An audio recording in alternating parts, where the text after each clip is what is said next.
Hello, literature lovers. Today I want to discuss archetypal literary criticism. It is a type of critical theory that interprets a text by focusing on recurring myths and archetypes.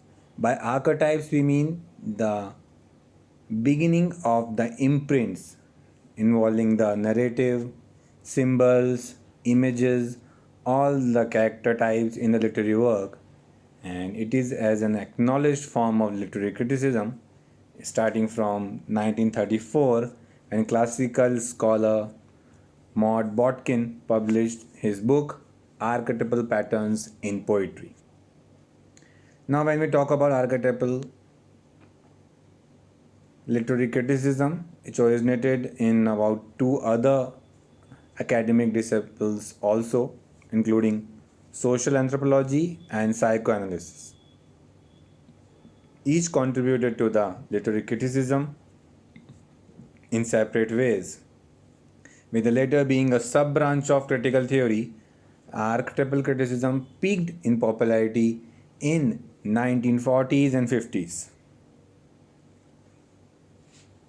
largely due to the work of the Canadian literary critic Northrop Frye.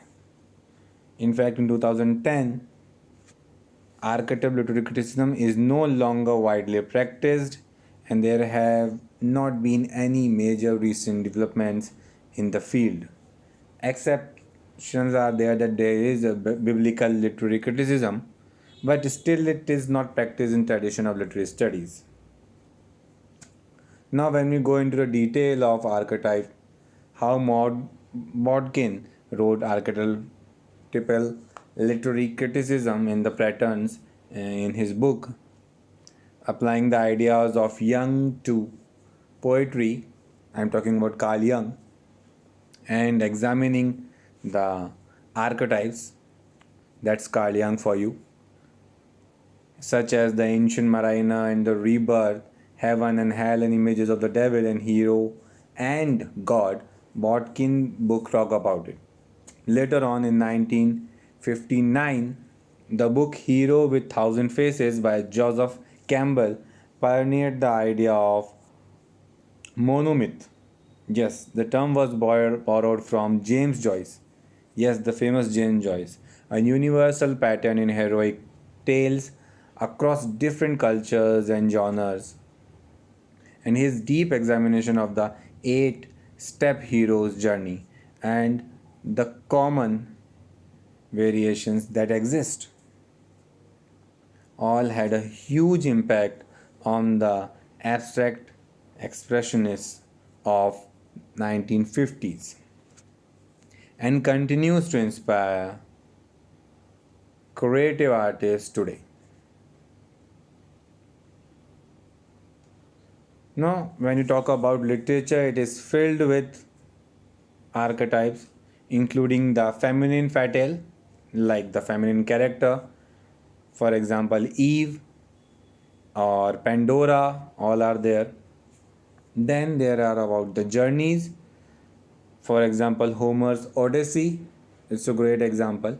Now, archetypal symbols are always there when we talk about in the Adam and Eve story. Forbidden fruit is also is there, and poison apple in the Snow White case is also there. All these stories have always symbols. I hope you are getting the idea how they can be, and there are conflicts related to that ideas and characters, and there can be characters too are related to archetype. You can see, and the ideas are given. You can note it down by pausing the video in between, so you can get an overall perspective related to it.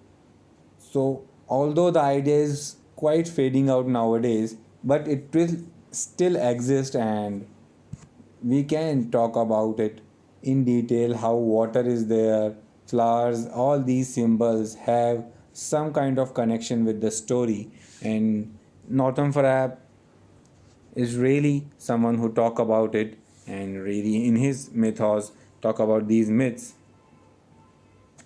I personally really believe in them, although we are discussing it to get a better understanding of the universal truths.